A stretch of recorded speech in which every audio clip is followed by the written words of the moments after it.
Welcome to the Speaking Podcast. You can find all our episodes on speakingpodcast.com or also on BitChute and YouTube. You'll find the links in the podcast description. I forward a podcast because I'm a podcasting coach, and you'll find everything on bio.link/podcaster. Today, please welcome my guest, Jessica Houston. Hello. It's good to be here. So you might let the listeners know, who's Jessica? So yes, I am Dr. Jessica Houston. I am an author, owner of Elite Speakers Institute. And with this institute, our mission is basically to help coaches, authors, and speakers build authority, speak with confidence, and monetize their expertise on and off the stage. Excellent. So I'd like to know Jessica's journey when she was a young girl. Was she confident, or was it something she had to work on? Oh gosh, oh goodness, that I wish. I struggled with self-confidence up until age 30, which I know I look 30 now, but that's not. You look younger. But yes, I struggled for a very long time. With me being African-American, dark skin complexion, I really struggled with my skin tone. And then when I was coming up, it was like, we were watching MTV. We were watching all of these beautiful models, thin, perfect. And then I look at myself and like, I don't look like that. And so that really caused me to doubt myself, doubt my looks. I really did not think I was pretty at all. And even though people would tell me that, I've discovered that it doesn't matter how much someone else tells you you're beautiful, you're smart, you're this, you're that. But until you believe it, you're not going to act the way that you should, and you're not going to love yourself the way that you should until you believe it. And so as a result of me having low self-confidence, I found myself in a physically abusive relationship that I stayed in for 6 years, all because I really thought in my mind that that was the best that I could do. And if we broke up, that no one else would be interested in me. That was my thought process. So I suppose, what was the transition that happened with you? Because I know that a lot of people have similar journeys, and some people are trying to break out of that. We all have kind of our own, things around us, but that's one that a lot of people kind of unfortunately go through. How did you manage it? Yeah, absolutely. So I left that physically abusive relationship because at some point I knew that it wasn't going to get better. Like, there's this cycle of, I'm going to do better, buy you gifts, do this. And I just knew it wasn't going to get better. So I moved to a totally different state to ensure that we lost connection with each other. And that helped a lot. But I still was struggling with low self-confidence. And it wasn't until I became pregnant with my daughter that I knew I had to work on my confidence, because I did not want her to follow that same path that I had taken. So I know you're like an author. It's not just one. You weren't happy with one book. You decided to do another. So you might tell me what the two books are about. So yes, my first book is Women's Secrets. It's Time to Stop Suffering in Silence. That book was all about recognizing that you're dealing with some trauma. I talked about my experience with intimate partner violence, my experience with poverty, with low self-confidence. Money matters, because my credit was horrible, because I just would spend, especially in college. They gave me that card that was not the right thing to do. So I talked about all of those things, and just being self-aware and being honest with yourself. And a lot of people really enjoyed that book, and surprisingly, men did as well. So that was more of a book about healing and growth. And then my second book came along as I was already in business. So this is more so a personal development and professional development book. And it's called Profitable Conversations: How to Position Yourself for Expansion. So in that book, we're talking about valuing your yes. We're talking about productivity, about self-care, about having the right mindset, discipline, those types of things. Excellent. So I suppose I've written down here, you're named top 50 speakers globally by Real Leaders. That's an impressive thing to have. Absolutely. And the way I discovered it is so funny because I was tagged on LinkedIn and I'm like, what is this? And I'm like, oh my goodness, they didn't even tell me. They just did it. They just published the article and people were reading it and tagging me in it. And that's how I discovered it.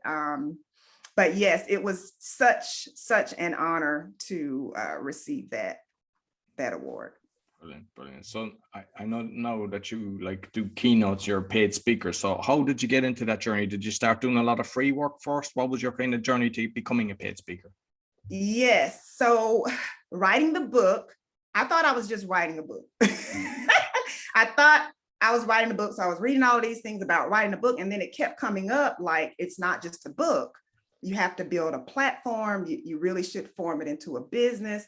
And so once my book was published, people started asking me, hey, can you come and talk about your book?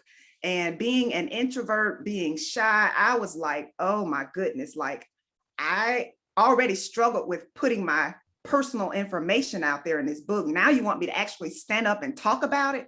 So needless to say, I was nervous. My first speaking opportunity, the microphone was shaking. My heart, I thought it was just like pounding out of my chest. I was like, can I just get through with this? So, but after I made up my mind, you know what, Jessica, you're going to figure this out. So I would practice. And what I tell my clients is the same thing. The way to get better is to continue to do it over and over and over again. And so before every speech, I would practice at least 4 times from start to finish, which I did not like, but it did help me to become more confident on stage. And as I got better and I started getting speaking invitations, that's when I was able to actually get paid for speaking. And with the books then, did you actually self-publish them or did you go with a publisher? I self-published both of my books. I actually did research. I talked to a couple of people and everyone said basically, like, if you're not a celebrity, just do it yourself. You'll make a lot more money because a lot of times what people do is they end up paying the publisher instead of the publisher paying them when they don't have a certain following and a certain level of visibility and exposure, because the publisher wants to know, can you sell a ton of books? And they'll give you, if you're lucky, 50 cents or $1. When you're publishing it yourself, you'll make, 5 to 10 or even more. And I presume when you're doing like keynote or something like that, you can have your books at the back of the thing, or maybe perhaps the organizer buys it for the people that are in attendance and you will make a lot more just from that. Whereas it would probably cost you to actually buy it from when you're dealing with a publisher. Absolutely. And that's when I wasn't getting paid as often, that's really the way that I was still making money, is I would take my books and sell out. And so it was like, oh, this is an easy way to sell books. So yeah, that really, really helped me to have that book already. Okay, so you're a coach as well, and I see certified. So I'm always curious what kind of certification for the coaching, and then what's your coaching cover? So yes, I am a certified personal and executive coach. That was one of the certifications that I pursued because I thought I had to have it. Let me just be honest. Now, all right, certification companies don't get me. Now I realize I really didn't have to have it. But, and it was a couple $1,000s. It was, but the thing is, what I've realized is people just want to know, can you help me? Like, they're not asking me, oh, well, what kind of certification do you have? Or what company certified you? They do not care. And so in retrospect, I'm like, I really didn't have to do it, but I thought I needed to do it. And I think that's why it's so good to have coaches who can say, okay, you could put this money somewhere else instead of spending a couple grand getting a certification in coaching. Like I have the PMP thing, which is project manager professional, and the magazine was coming. I said, this is useless. And it's like, you're paying money every year just to have the PMP behind you. And you're like, did it open doors? Are we just fooling ourselves? And there's a lot of these organizations that all they're there for is to actually get a monthly fee or a yearly fee from you. And do they give you value? Perhaps it might get you focused in kind of doing something. Like, for example, the coaching, you go, okay, I need to be structured. How am I going to deal with the calls? What kind of modules am I taking them through? Maybe if they give you the good stuff, but there's a lot of fraud out there, and they're just basically saying, oh, how much can we get out of you? Absolutely. And the thing that I learned was they taught me the skill of coaching, but they did not tell me how to get clients. And I'm like, that's the part I really need. Like, if I'm going to spend $2,000, $3,000, like, tell me, how do I get clients? That part was lacking.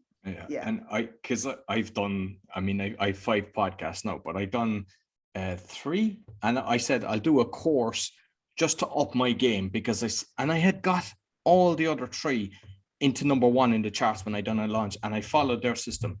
And it was the only podcast that I didn't get into number 1. And I was like, because I followed their system. Yeah. And I look at everything that they'd done. Yeah, they had some good information, but there was zero mark. And I know there was over 120 people that done this course. They were all coming to me. How do I grow my audience? So they didn't tell them anything on the marketing. And it was like over $3,000 sterling that they, yeah. And like, the thing is, and there's a load of different courses like that out there that their model is to basically try to get you to buy the next course and the next. And I see so many people falling for this.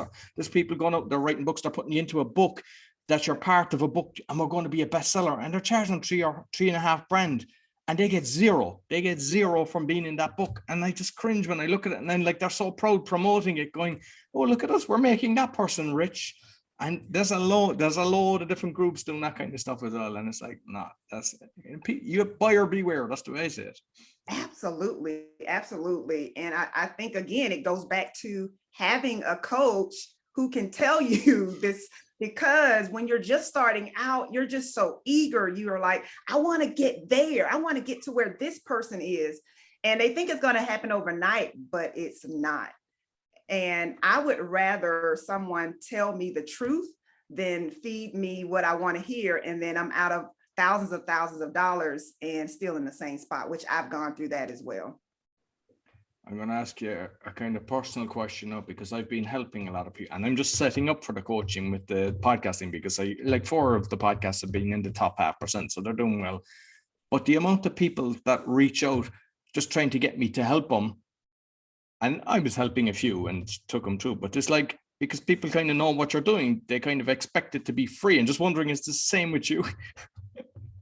Yes, absolutely. Absolutely. And that's why I created something that is cost efficient. And it's like, okay, if you're serious, this is my take on it. I can't even tell you, tens of thousands of dollars into my business, coaching, courses, conferences, traveling, like all the things. And so to me, if you are looking to grow your business, like, how can you expect someone to give you their time, their knowledge that they worked hard for, that they probably paid some money for? They did trial and error and testing and frustration and sleepless nights. And, oh, you just want me to give it to you. Like, it just does not work that way. And I have had people say, they don't have the investment, but then you'll see them, on social media traveling and buying this and buying that. So it's like, if you really want it, you will invest in it. And I think everybody's looking for the magic sauce, because they're trying to go, what is it that gets you this? They don't realize that it's you being you doing the research, you, as you said, investing thousands. I mean, I've invested over 100,000 more on courses that I've been to, just 100 books a year, just constant. And they assume then, by me telling them this little secret, that they're going to then be super successful and, get to number 1 in the charts, like, and beat Joe Rogan. Yes, that's what everyone wants. The other thing is, I think, is a lot of times people don't realize you have to put in the work. Just taking a course, just hiring a coach, just hiring you to teach them about podcasting. If you don't do what I'm asking you to do, what I'm recommending that you do, then you can't say that it didn't work. You didn't even try it. Yeah, exactly. And they'll be the first to complain about you, because they're not doing anything. And it's fear. It's fear. And like we could definitely talk about that because I had the same issue. It was like, well, but then if I launch it and only one person shows up, that's embarrassing. But like that's the risk you have to take. And a lot of people don't want to take that risk. Exactly. So I suppose let's talk about overcoming fear, because I mean you've done it. So what like the people that, whether it's a podcast, whether it's anything, starting a new business, getting up on stage for the first time, what's the journey? What should they be starting to do? Yeah. So for me, the journey has been continually push myself to the edge, because if it's left up to me, I'm going to stay in my comfort zone. Like if it was left up to me, I wouldn't even be where I am right now because I wanted to hide. I did not want to speak in front of others. So I wouldn't have thought that I would be impacting millions of lives around the world. That's only happened because I was scared. As I said, my stomach was rumbling, everything. I was just nervous, but I did it. And the only way to know if you can do it is to at least attempt to do it. Instead of this story, we make these stories up in our minds like, oh, it's going to be awful. I'm going to screw up. I'm going to make a fool of myself. And those are the thoughts that keep you stuck. So for me, my thing is, okay, Jessica, give it a shot. Let's see what happens. And then if you do not get the results you want, let's go back, find out how we can refine it and make it better the next time. And that's what I've done over and over and over again. Even if something as simple as being on a podcast, like that used to scare me. I'm like, oh my goodness, like, or going live. I'm like, why am I nervous? Like people aren't even in front of me, but it was just a fear that I had to work through. And so for those who are listening, who are watching, it's normal to feel nervous. But if you really want to be successful, you're going to have to take a chance on yourself. Absolutely. And like I was very late to the game overcoming my fear of public speaking, but I went on to Clubhouse last year. And at that stage, I had got DTM, I'd been in competitions and done very well. And I went on Clubhouse, and because it was a different medium, you're not seeing people, but it was like radio. I buckled. I was so bad. I was trembling, and I was like, what's going on with me? But I just said, do it again, do it again, do it again. And then it was nothing to me. But that's the thing. And on stage, I think with a lot of people, it's all about the fear. What will people think about me? But I think if you make my mission to help somebody else is more important than me, then the fear kind of dissipates. Absolutely. That's something that I believe and teach as well, is that you do have to take the focus off of you, because really it's not about you. It's about serving the audience, exactly. Giving them what they need in that moment. Exactly. So I know that you've done a speaker boot camp. I haven't heard about speaker boot camps before. You might let me know what's that about. So yes, so it's basically for those who are either aspiring speakers or emerging speakers. And basically I'm walking them through my framework, which I call the Be the Answer framework, and letting them know what you need to be successful as a speaker. So basically we're looking at, you've got to be able to build authority. You've got to have your niche clarity. You need to have a signature presentation, a winning proposal, engaging content, and then be able to get rebooked and get referrals. So I go through that entire framework during my speaker boot camp. And because a lot of the time people are learning stuff, but they're not learning it like that. And that's kind of what you need, really. And it's better to come into something and kind of get the whole lot instead of just getting a little dabble. Like, for example, there's loads of them come in and they don't tell you then how to get a client or anything like that. They're just standing there waiting, for the phone to ring. They think they create a website, and you get 100 people and you decide which kind of price to charge. They get a reality check. A lot of people. Hey, I got that reality check, like, because I spent, I don't know, when I was starting out, maybe $1,100 or $1,200 on my website. And I'm thinking, oh my goodness, the doors of my business are open. I'm about to be flooded. And there were like crickets, nothing. So I had to learn that the hard way. I really did think that that's all I needed. And because like it's something I'm asking for the last few months with the guests with the social media, because I kind of I wish we didn't have social media, or we had something like I heard in China that they have a thing called WeChat that everything is in it. That would suit me grand, because you have to go onto LinkedIn, TikTok, Twitter, the whole lot. What's your kind of call on it? It's so much. And then it's like you get a handle on it, and then they come out with something else, and it's like everybody's like, you got to get on, you got to get on. It's okay, you cave and you get on. So I am on TikTok now. At first, I was really primarily Facebook. I've always been on LinkedIn, but I've never just gone full in on LinkedIn. But I'm always on there posting.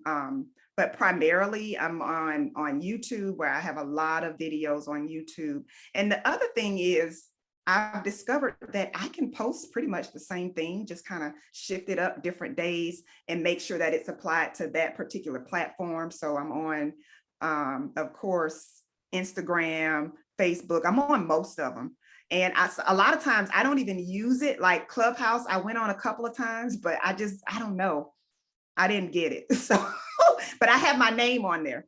On Snapchat, I reserve my name, but I'm like, my daughter is on there. I can't do Snapchat. So there are certain platforms I'll just go in, reserve my name, but I don't really do a lot. Same thing with Twitter. I'm on there, but that's not my focus.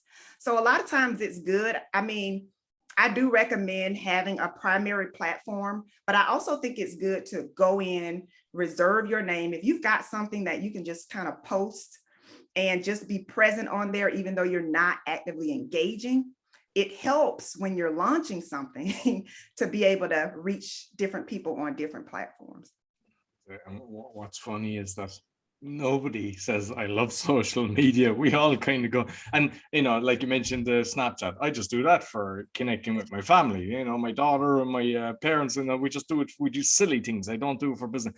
TikTok, I kind of done the same thing. I actually wanted to do it for my son, because my youngest son, he's 8, for magic, but the algorithms don't kind of allow for kids, and it was like 0. So then I done a few things, and that was kind of taken. But I think with TikTok, if you stick to a specific topic, like I'm kind of all over the shop. I just kind of do funny things, and it is what it is. I might report on something else, but I'm not focused on just one specific for speaking, one specific for the other podcast. And I know that if I did, you'd build the audience. And I've heard of somebody recently that they done that. They built a massive TikTok, and then they launched a podcast, and they went like in Poland to number 3 because but it ain't easy. Like, you might think, it's only 30 seconds. It's not. You have to plan, you have to think, you have to prepare, you have to edit. And then sometimes people, they don't get what you're saying. And like, cause I had one where my son was taking the cinema challenge. We just saw something on, he goes, that's not true. I said, go on. And I recorded it. And it was so funny, because he just puffed the cinnamon out after he put the spoon. And the amount of abuse I got, as if like I was torturing my child. Oh no. But see, that's the thing as well with the social media, and it's like even with SMS, because people misinterpret what you're trying to say. Whereas if you're talking about something, they kind of hear it, they kind of judge whether they'll trust you or not, whether it's for the coaching or something like that. Mm-hmm. Absolutely. Yeah. And it is kind of like when you say something that is maybe not aligned with their belief system, or you do something, like there is this attack. So you do have to be ready for that. And especially for those who are like, I want to be an influencer, I want to have hundreds of thousands of followers. Well, be ready for the other side as well. Yeah. I remember I done a speech one time. It was a comedy speech for the Toastmasters competition. And I was mocking religion, but in a way of kind of letting people know that you're all judging the other religion. So I done it in a way that I was starting off with the ones that there's not many following. And I wish I had a camera behind me to look at the people, because they were all laughing till I hit their one. And that was my message. It was kind of like, till you're offended. And I, out of our own club, went through, but I know that the other one, there was, if people either loved it or they just, they like probably didn't want to talk to me anymore after that. But I done it intentionally to kind of say, you're judging based on your belief system. Yep. That's something, because I grew up a Christian, and it really wasn't until a few years ago that I started really questioning like what I was taught as a kid. So, you know what? I would have been glad to hear you say that, because everyone thinks that their religion is the right religion and everyone else's religion is wrong. But the truth is, we've got to be able to be open to the fact that spirituality is spirituality. That's my opinion. No, Yeah. exactly. And it's like, are you a good person? You know, not to be pushing, yeah, I have to believe what you believe or else I'm a bad person. And I Yeah. thought of that. Or like the way I see it is, if you're born in this country, you're that religion. If you're born in this, like, yeah, maybe 10% change. And that just shows that in itself should prove to you, hey, there's something kind of wrong here. And fear, like a lot of religions teach fear, like, okay, if you don't do this, you're going to hell. Yeah. Like that was what I was taught. No, I was And I taught was the same, nervous. yeah. I was scared to curse. I was scared to take a drink. Like everything. I'm like, oh my goodness, I don't want to go to hell. And then it's like one day it's like, come on, light bulb, Jessica. This is what you were taught. How do you know that this is accurate? So No, exactly. Like, I mean, I went to a Christian brother school. We were taught about that. And then I was like, what are they? And I tell my children, there's no such thing. You know, why would you believe that? Who actually has been there and come back and said, hey, you know, so yeah, we have to be. So just on like keynotes then, because I know you do some keynotes. I'm always curious, like one, how you land the keynotes, and two, how you structure, because people tend to have their own kind of way of doing it. So yes, so landing, I get incoming, but I also do pitching. I do proposals. So um, for me, it's a process of keeping my pipeline full. Like, first of all, always working to get rebooked, to get referrals, but also looking for speaking opportunities. And this is something that I believe a lot of new speakers, they don't really do. But the thing is, if you want to consistently have speaking engagements, you got to be able to pitch yourself, I would say a minimum of 10 to 20 times per week, knowing that, okay, I may get 2 or 3 out of all of those people I reached out to. But then you can begin to say, okay, so the next 6 months, I've got 10 speaking engagements. So that's how I get my speaking engagements. In addition to the incoming, the inbound, I'm also pitching myself. I'm also submitting proposals. I'm also working my network and making sure that people know that I am a speaker. A lot of times people are saying they're a speaker, but if you go to their page, you don't see that they are a speaker. So that's really the process I've used really over the last 10 years. And then when it comes to setting up my keynote, what I teach is you want to first set the intention, like what is it that you want the audience to get out of your presentation? And then I start with my opening, and my opening must be powerful. Don't just get up there, hi, I'm Jessica. No. You got to grab their attention right away. If you don't, they're going to go to sleep, or they're going to get on their phones, or they're going to work and do something else. I've been in a ton of professional development trainings where I was about to go to sleep. I will pull out my laptop and work on something else. So you don't want that to happen. You have to have a powerful opening, and then 3 to 5 strategies. So what strategies can you teach them? What framework can you teach them? And I also integrate stories, because stories capture their attention. And then from there, I do a powerful close. So just like I opened with an attention grabbing opening, I'm going to do the same thing for my close. So I might have them to do an affirmation. I might say, repeat after me. I might tell a story. But you do want to make sure that you have a memorable opening and a memorable close, but also you want to give them some tips that they can walk away with and say, you know what, like if you ask them, what did you get out of this? And they just say, oh, it was hype, it was exciting, it was this, but like, what did you get? You want them to also get something from your keynote. Brilliant, brilliant. And like you gave great advice there for kind of the speaking, and actually, in other words, that it's the grind. You don't just kind of, you know, say, hey, I'm a speaker. You have to grind it. Is it the same for the coaching, or do you actually get your coaching clients through from them being aware of you, and that, you know, like, so if you're on stage, they're checking out your website, and then you're getting a percentage of your leads from that? So yes, I definitely get coaching clients from my speaking. That really, really helps. But also I have a funnel, like I have a lead magnet, and I do a lot of content marketing. So what a lot of people don't realize is it's the same thing with coaching. There are times when people will come to you and say, "Oh, I love what you're doing." Like, I get that, and they reach out to me. But there are also times where I reach out to people, like maybe they consistently comment on my posts, or I did a webinar and they showed up. Like, DM them, like start a conversation with them. And a lot of times people are afraid of sales, and that's why they don't have coaching clients. Like, you've got to make an offer. You've got to put yourself in a position where someone says, yes, I want to work with you, or no, I don't. It may hurt your feelings, but for me and my sister, she has an MBA. She's the director of sales for a company.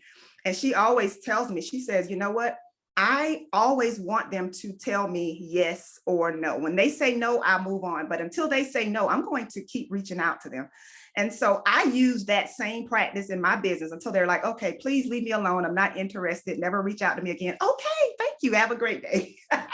But in real estate, I was doing real estate for years. There's been times, I'd be just kind of, I wouldn't overdo it, but maybe once a month or whatever. There's been times a couple of years down the line, they'll buy something and then they become a great client. They'll actually buy a lot more. But Yeah, most people, they get one no, or they're not no. As you say, if they say no thanks, don't, if they tell me stop contacting me, that's grand. But if they don't, they're all, and usually they're happy. They're happy that you stay in contact, and sometimes you might say, hey, when will I contact you again? They'll even tell you, look, can you maybe wait a month? And and yeah, people are busy. Like, people, like, it's probably top of mind for you as a coach or a speaker when you're reaching out to an event planner or prospective client. Like, it's top of mind for you, but not for them. Exactly. Yeah. So even there have been times when I was in the middle of registering for something happened, and I like totally forgot about it. And then I saw an ad pop up, or they called me, or they sent me an email, and I'm like, oh, I was registering for this and I never finished it. So yeah, a lot of times, like you said, you are doing them a favor by reminding them that, oh, you know what, I was going to sign up for this, but I got distracted. Exactly. And just finally, with the coaching, because I see a lot of people, they kind of do like discovery calls. I see some do 15 minutes, some do 30 minutes, some do 45. Just wondering what's your style and what you found about. Did you actually adjust it from when you started to what you do now? I did, because what I did initially, and one of my coaches taught me this, but I don't do it anymore. I would call it a strategy session. So we would do like a free coaching session and then do the pitch at the end. But I realized it was really time consuming. And a lot of people would be just tire kickers. They're just getting on there to get some information from me, and they often didn't purchase anything. So I began to say, okay, if you want a strategy session, and this is what I still do, it's $49 for an initial session. You do get a coaching session, and then I will let you know how you can continue to work with me if you'd like to. But if you just want to do a consultation, then that is 15 minutes. It could be 30 minutes, but I'm not coaching you. Like, it's very clear that we're on this phone to see if we are a good fit to work with each other. And I've discovered that I feel better when I take that path rather than I'm spending hours coaching people who are really not even interested in my services. They just want a free coaching session. Glad you said that, because I know a lot of people actually do that. And what I've done, I've recorded at the weekend, is I'm doing a webinar which actually shows you what a lot of the stuff that I'm giving, but then like 15 minutes. But at the webinar, I actually start off saying what I'm charging and what, because a lot of it, they wait till the end. And I said, look, straight out, this is what it is, but you get something from it. But I think from that, then you get caught. But I'm going to do 15 minutes. But I find it strange that people would do 45 minutes, because yeah, there is a lot of tire kickers, and you could, if you've done 20 and you didn't convert that, that's a hard week, because you can't just go call, because as you probably know, it's like tiring when you're actually going through a few of these. It is. It really is. And so you do have to be mindful of your time, especially as a business owner. You've got so many things that you have to pay attention to. And so you can't waste your time and energy. You do have to be intentional about where you're investing that time. Exactly.